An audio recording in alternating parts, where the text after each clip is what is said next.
Assalamualaikum warahmatullahi wabarakatuh. Perkenalkan, nama saya Mujahidah Ramasarita, stambuk O271-19014. Saya dari kelas Aqua 02, Fakultas Peternakan dan Perikanan, Prodi Aquakultur. Mata kuliah Prinsip Bioteknologi Aquakultur. Di sini saya akan menjelaskan tentang pengembangan bahan bioaktif dari sumber daya perairan, jenis-jenis biota yang potensial sebagai sumber bioaktif, jenis-jenis bioaktif yang terkandung di dalam biota-biota tersebut, dan pemanfaatannya. Yang pertama yaitu biota laut. Biota laut merupakan kekayaan alam yang ternilai harganya. Berbagai usaha telah dilakukan manusia untuk menyingkap rahasia yang terkandung dalam biota laut dan produknya. Dalam biota laut dan produknya, usaha yang terkenal memulai berbagai jenis senyawa bioaktif baru, yaitu yang tidak ditemukan oleh biota darat.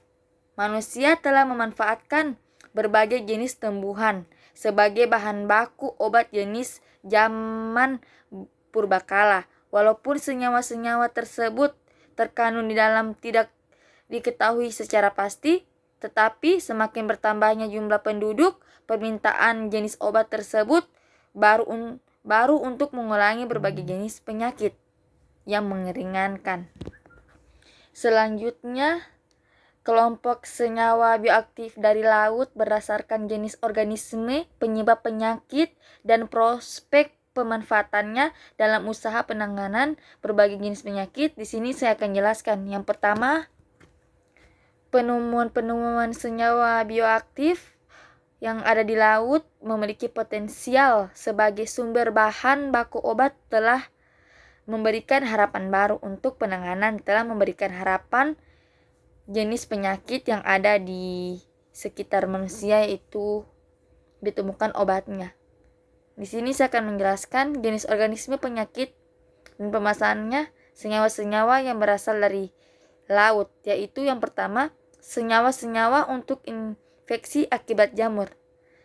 Di sini saya dapat jelaskan yang pertama seperti diketahui oleh betabolit sekunder yang dihasilkan oleh biota laut sangat berbeda dengan biota-biota lainnya. Kenyataan inilah yang mendorong para sintesis untuk mencari senyawa anti jamur dari laut atau dari biota laut. Mencari senyawa antibiotik itu seperti terutama dari biota bentos. Hampir semua anti jamur dari biota laut yang telah diketahui diisolasi dari biota bensus. Misalnya SpongeBob. Misalnya spons, bukan SpongeBob. Misalnya spons. Pada umumnya, anti jamur dari biota laut dapat dikelompokkan menjadi 4 kategori utama, yaitu yang pertama, Polychaetida, misalnya Autorotosida, yang diisolasi dari spons Siligurisphosia japonica, menunjukkan aktivitas sebagai anti jamur terhadap Aspergillus fumigus dan Candida albicans. Yang kedua, Macrolida, misalnya Proxel A, yaitu Helimoxymen, isolasi dari Nudir. Yang ketiga, alkaloid, misalnya Phascopisin, yang berhasil diisolasi dari spons. Yang keempat, ester asam lambung atau ester asam lemak, misalnya benzol. Spons gestri menunjukkan aktivitas anti jamur terhadap Candida albicans. Yang kedua yaitu senyawa-senyawa untuk tuberkulosis.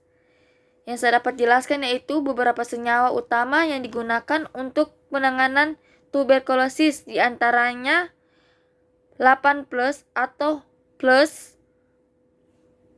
Hydroxyzylmen A yang pertama kali diisolasi dari spons Pachyphyllus sp yang sangat manjur untuk mengatasi Mycobacterium tuberculosis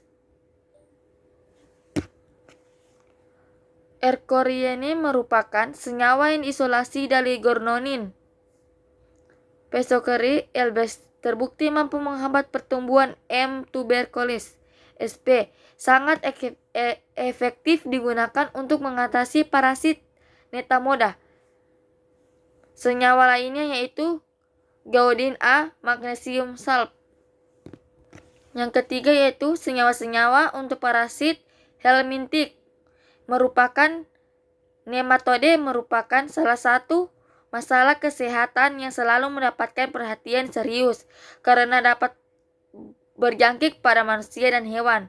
Daya tahan tubuh pertumbuhan nematoda terhadap obat-obatan atau helmintik yang ada di saat ini sangat mendorong usaha pencarian senyawa baru lebih manjur dalam menangani nematoda. Yang keempat yaitu senyawa-senyawa untuk infeksi protozoa. Parasit protozoa telah menjangkit manusia dan hewan dalam skala dunia. Berbagai percobaan telah dilakukan untuk menangani protozoa.